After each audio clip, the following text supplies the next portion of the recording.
ಇದಾವಾಗ ಬಂದಿರುತ್ತೆ ನೋಡ್ರಿ. ನಾ ಸ್ಟಾರ್ಟ್ ಮಾಡ್ತೀನಿ, ಹಿಂಗೆ ಹಾಕಿದ್ರು ಇದು ಹಿಂಗೆ ಬಂದಿರುತ್ತೆ ಅಂತಂದ್ರೆ ಇದು ಈ ಭಾಗ ಏನೈತಲ್ಲ, ಇದು ಕೆಳಗಡೆ ಭಾಗ ಏನಿದೆಯಲ್ಲ ಈ ಭಾಗ ಬೇರು ಬಿಡೋ ಭಾಗ ಅಂತ. ನಾವು ಎಲ್ಲರೂ ಅಡಿಕೆ ಮಾಡೋ ಟೈಮ್ ಒಳಗೆ ನಾವು ತೆಂಗಿನಕಾಯಿ ಕೃಷಿ ಮಾಡ್ತಾಯಿದ್ದೀವಿ. ಅಡಿಕೆ ಅನ್ನೋದೊಂದು ಇತ್ತೀಚೆಗೆಲ್ಲ ಒಂದು ವ್ಯಾಮೋಹದ ಬೆಳೆ ಆಗ್ಬಿಟ್ಟೈತೆ. ಅದು ನಮಗೆ ಅವಶ್ಯಕತೆಯೇ ಇಲ್ಲ, ಅವಶ್ಯಕತೆಗೆ ನೀರು ಬೆಳೆ ಆಗ್ತೇವೆ. ಬಟ್ ಇದು ತೆಂಗು ಅಂದರೆ ಹಾಗಲ್ಲ. ನಾವು ಪ್ರತಿದಿನ ಇದು ಅಡುಗೆಗೆ ಯೂಸ್ ಮಾಡ್ತೇವೆ, ಆಮೇಲೆ ಆಯಿಲ್ ಯೂಸ್ ಮಾಡ್ತೀವಿ. ಪ್ರತಿದಿನ ಒಂದಕ್ಕೆ ಇದು ಯೂಸ್ ಐತಿ. ಹಾಗಾಗಿ ನಾವು ತೆಂಗನ್ನು ಆಯ್ಕೆ ಮಾಡಿಕೊಂಡು ಈಗ ತೆಂಗಿನ ಸಸಿ 40 ರಿಂದ 60 ವರ್ಷದ ಗಿಡದಾಗ ತಾನಾಗೆ ಉದುರು ಬಿದ್ದ ಕಾಯಿನ ಆಯ್ಕೆ ಮಾಡ್ಕೊಂಬಂದು ಅದನ್ನು 3 ತಿಂಗಳ ನೆನೆ ಹಾಕಿದ್ದೀವಿ ನೀರಾಗ. ಅದ್ರ ನಂತರ 1 ತಿಂಗಳು ಗೋಕೃಪಾಮೃತ ಅಥವಾ ಜೀವಾಮೃತದ ನೆನೆ ಹಾಕೋ ಪ್ರೊಸೆಸ್ ಐತಿ. ಬಟ್ ನಾವು ಇದನ್ನು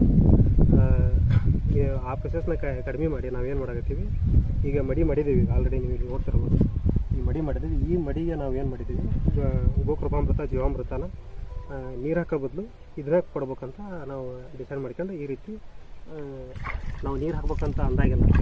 ನಮಸ್ಕಾರ. ನಾವು ಮೊನ್ನೆ ತೆಂಗಿನಕಾಯಿನ ನೀರಲ್ಲಿ ನೆನೆ ಹಾಕಿದ್ದು ತೋರಿಸಿದ್ದೀವಿ. ಇವತ್ತು ಹೊಲದಲ್ಲಿ ನಾಟಿ ಮಾಡೋ ವಿಧಾನ ಅಂತ ತೋರಿಸ್ತೀವಿ. ಅದಕ್ಕೂ ಮೊದಲು ಒಂದು ವಿಷಯ ತಿಳಿಪಡಿಸೋದೇನಪ್ಪ ಅಂತ, ಅಡಿಕೆ ಎಲ್ಲರೂ ಅಡಿಕೆ ನಾಟಿ ಮಾಡೋ ಟೈಮ್ ಒಳಗೆ ನಾವು ತೆಂಗಿನಕಾಯಿ ಕೃಷಿ ಮಾಡ್ತಾಯಿದ್ದೀವಿ. ಅಡಿಕೆ ಅನ್ನೋದೊಂದು ಇತ್ತೀಚೆಗೆಲ್ಲ ಒಂದು ವ್ಯಾಮೋಹದ ಬೆಳೆ ಆಗ್ಬಿಟ್ಟೈತೆ. ಅದು ನಮಗೆ ಅವಶ್ಯಕತೆಯೇ ಇಲ್ಲ, ಅವಶ್ಯಕತೆಗೆ ನೀರು ಬೆಳೆ ಆಗ್ತೇವೆ. ಬಟ್ ಇದು ತೆಂಗು ಅಂದರೆ ಹಾಗಲ್ಲ. ನಾವು ಪ್ರತಿದಿನ ಇದು ಅಡುಗೆಗೆ ಯೂಸ್ ಮಾಡ್ತೇವೆ, ಆಮೇಲೆ ಆಯಿಲ್ ಯೂಸ್ ಮಾಡ್ತೀವಿ. ಪ್ರತಿದಿನ ಒಂದಕ್ಕೆ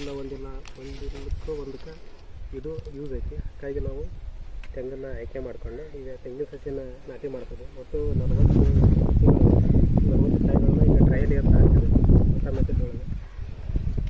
ಇದನ್ನು ನಾಟಿ ಮಾಡೋದು ಮೊದಲಿಗೆ ನಾವು ಮಣ್ಣನ್ನು ಕೊಟ್ಟು ಸರಿ ಮಾಡ್ಕೊಂಡು ಅದ್ರ ಜೊತೆಗೆ ನಮ್ಮ ಕೊಟ್ಟಿಗೆ ಗೊಬ್ಬರನ ಯೂಸ್ ಹಾಕ್ಕೊಂಡು ಅದನ್ನು ಈ ರೀತಿ ಸಂದರ್ಭಿಸ್ತಾರೆ ಮತ್ತು ಮಿಕ್ಸ್ ಮಾಡ್ತಾಯಿದ್ದೀವಿ.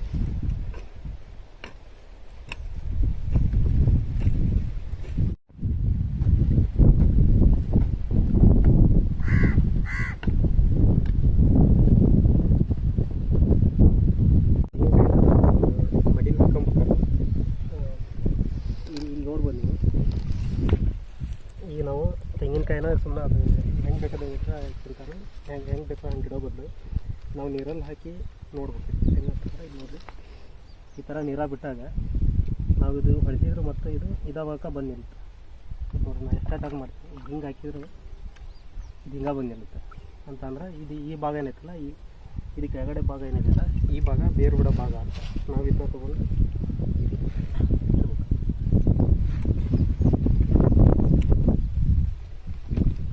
ಇದು ನೋಡ್ಬೋದು.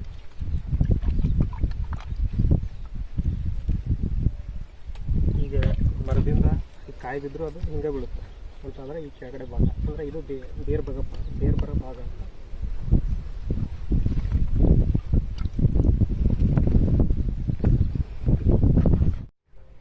ಇದು ಗೋಕೃಪಾಮೃತ. ನಾವು ಮೊದಲೇ ಹೇಳಿದ್ವಿ, ಇದು ತೆಂಗಿನ ಕಾಯಿ ಏನೈತಲ್ಲ 40 ರಿಂದ 60 ವರ್ಷದ ನಡುವೆ ತಾನಾಗೆ 40 ರಿಂದ 60 ವರ್ಷದ ಗಿಡದಾಗ ತಾನಾಗೆ ಉದುರು ಬಿದ್ದ ಕಾಯಿನ ಆಯ್ಕೆ ಮಾಡ್ಕೊಂಬಂದು ಅದನ್ನು 3 ತಿಂಗಳ ನೆನೆ ಹಾಕಿದ್ದೀವಿ ನೀರಾಗ. ಅದ್ರ ನಂತರ 1 ತಿಂಗಳು ಗೋಕೃಪಾಮೃತ ಅಥವಾ ಜೀವಾಮೃತದ ನೆನೆ ಹಾಕೋ ಪ್ರೊಸೆಸ್ ಐತಿ. ಬಟ್ ನಾವು ಇದನ್ನು ಆ ಪ್ರೊಸೆಸ್ನ ಕಡಿಮೆ ಮಾಡಿ ನಾವೇನು ಮಾಡಾಕತ್ತೀವಿ, ಈಗ ಮಡಿ ಮಾಡಿದ್ದೀವಿ. ಆಲ್ರೆಡಿ ನೀವು ಇಲ್ಲಿ ನೋಡ್ತಿರ್ಬೋದು, ಈ ಮಡಿ ಮಾಡಿದ್ದೀವಿ. ಈ ಮಡಿಗೆ ನಾವು ಏನು ಮಾಡಿದ್ದೀವಿ, ಗೋಕೃಪಾಮೃತ ಜೀವಾಮೃತನ ನೀರು ಹಾಕೋ ಬದಲು ಇದನ್ನ ಕೊಡ್ಬೇಕಂತ ನಾವು ಡಿಸೈಡ್ ಮಾಡ್ಕೊಂಡು ಈ ರೀತಿ ನಾವು ನೀರು ಹಾಕ್ಬೇಕಂತ ಅಂದಾಗೆಲ್ಲ ಈ ರೀತಿ ಗೋಕೃಪಾಮೃತ ಮತ್ತು ಜೀವಾಮೃತನ ಇಲ್ಲಿ ಈ ರೀತಿ ಮಾಡೋದ್ರಿಂದ ರೋಗ ನಿರೋಧಕ ಶಕ್ತಿ ಆಗುತ್ತೆ, ಕವಿಸಿ ಚೆನ್ನಾಗಿ ಬರುತ್ತೆ.